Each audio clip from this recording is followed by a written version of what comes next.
How do everyone, and welcome back to Royville in 4Color. My name is Stefan, and I figured I'd better get this video out of the way before we get into 2025 too much. So here are my top 5 best reads for 2024.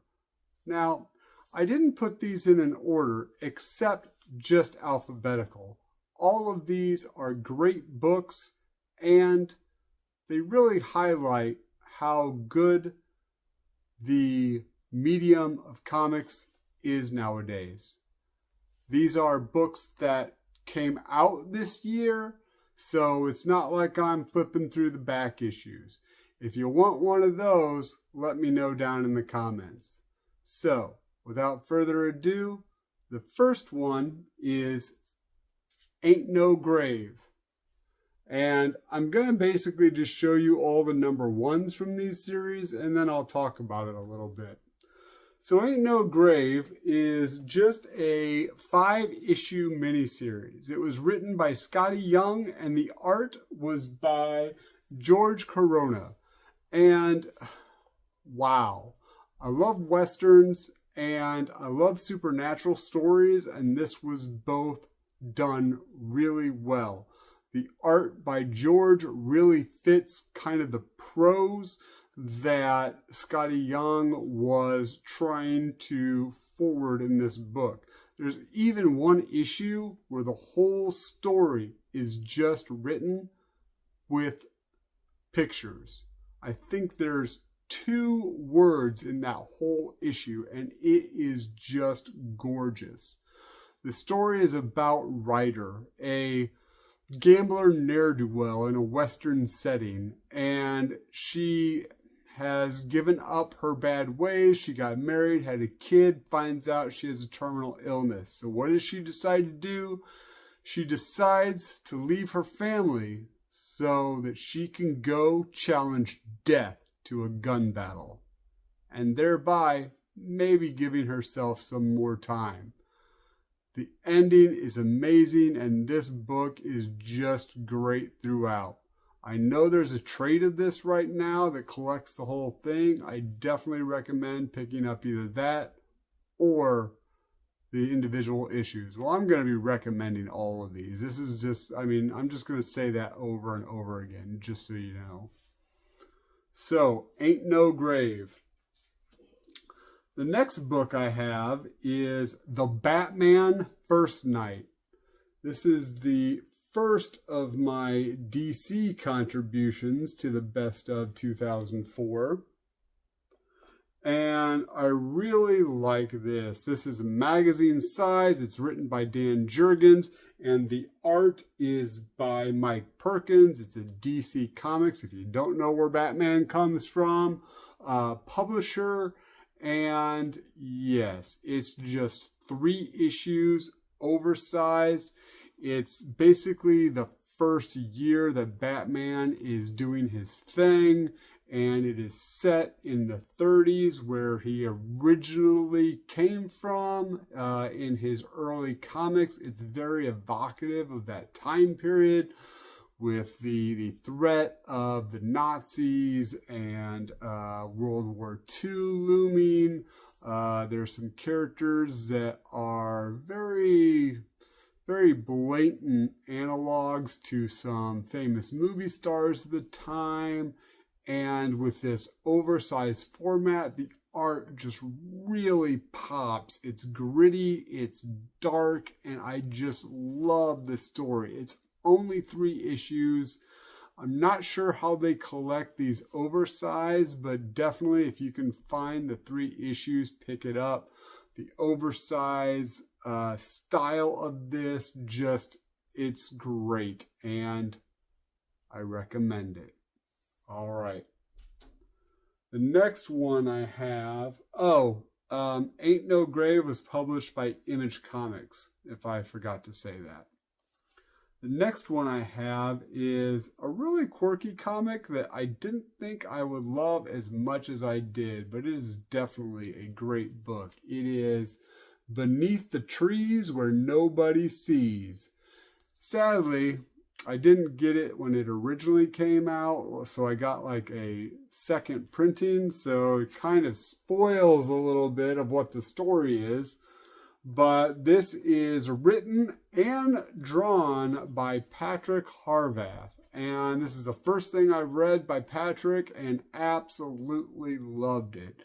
If you liked the okay, the premise of this book is the Berenstain Bears style, or I can't remember the name. If my editor remembers what it is, please put it down here. But there was like a book for kids when you went to the doctors, and it had all these anthropomorphic people in them, and there were games and stuff. Kind of reminds me of that, but basically Berenstain Bears meets Dexter. Yes, the serial killing TV show Dexter. It is a very crazy, psychological, almost creepy story that this comic has. It's 6 issues.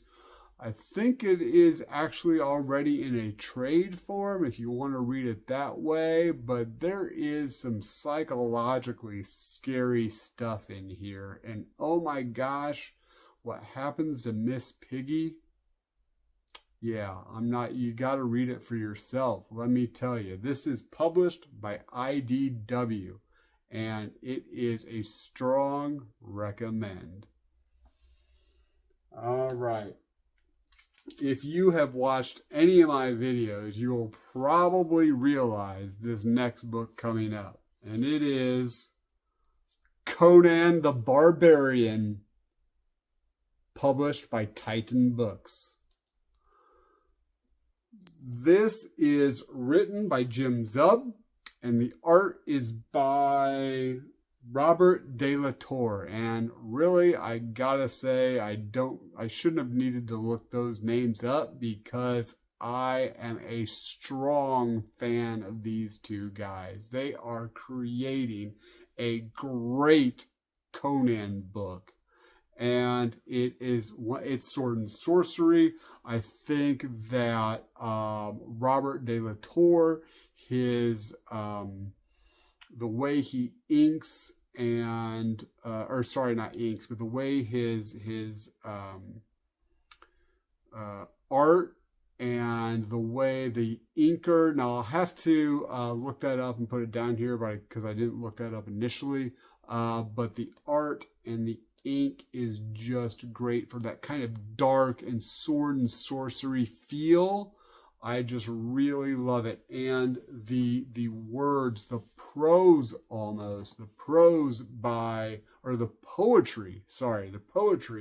by Jim Zub really captures what I loved about Robert E. Howard's writing when I was a kid. And I can't recommend Conan the Barbarian by Titan Books enough. Everybody I talk to, have you read the Conan book? It is great. And it is an ongoing. I know that Robert De La Torre has left the book. I can't remember the new artist on it. However, he does a good job of kind of emulating, I think, Robert's look, or maybe just my brain thinks of it that way. But it is, I think they're on like issue 17 or 18 at this point. It is a strong book. I know it's been collected in trades. I'd love to have an omnibus eventually of it. Yeah, Conan the Barbarian, strong recommend. All right, and the last book of my top 5 is another DC book, The Penguin. And yeah, so I like the Penguin.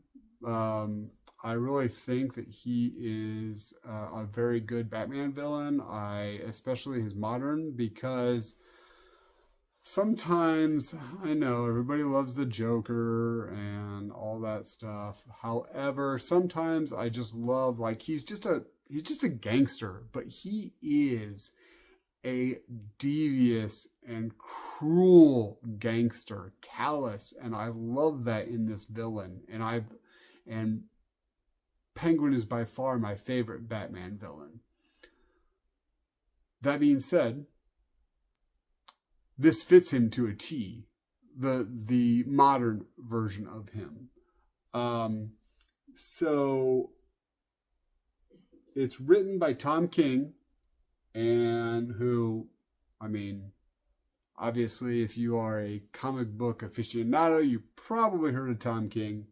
And then the art is by Raphael de la Torre, and it fits really well with the kind of the gritty story that Tom King wrote. I mean, if you like The Sopranos, if you liked mobster movies, this book is definitely for you. It was 12 issues with a 0 issue, so 13 in total. I know that the first trade came out and we're still waiting on the second trade. I strongly recommend picking that up if you can't find the issues. I don't honestly think this book was very popular, which floors me, but that being said, yeah, and hot take, The Penguin was the best Batman book.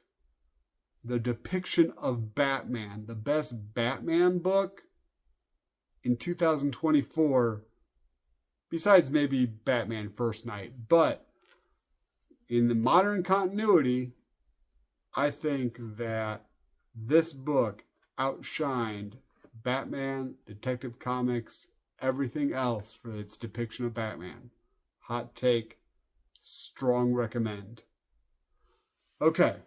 So those are my 5 best reads, in my opinion, for 2024. Now, these were books that were originally released in 2024. There are a few others. I wanted to keep it to 5 to keep the video relatively short. If you want a part 2 for another 5, I might throw in some stuff that was older issues that I just read for the first time in 2024. Let me know that down in the comments. And I got a shout out from, hopefully, a new friend of mine. And he is Juan Reads Comics, I think his channel is. I'll put it down here if I can find it. But so pal, buddy, old pal, building and loan.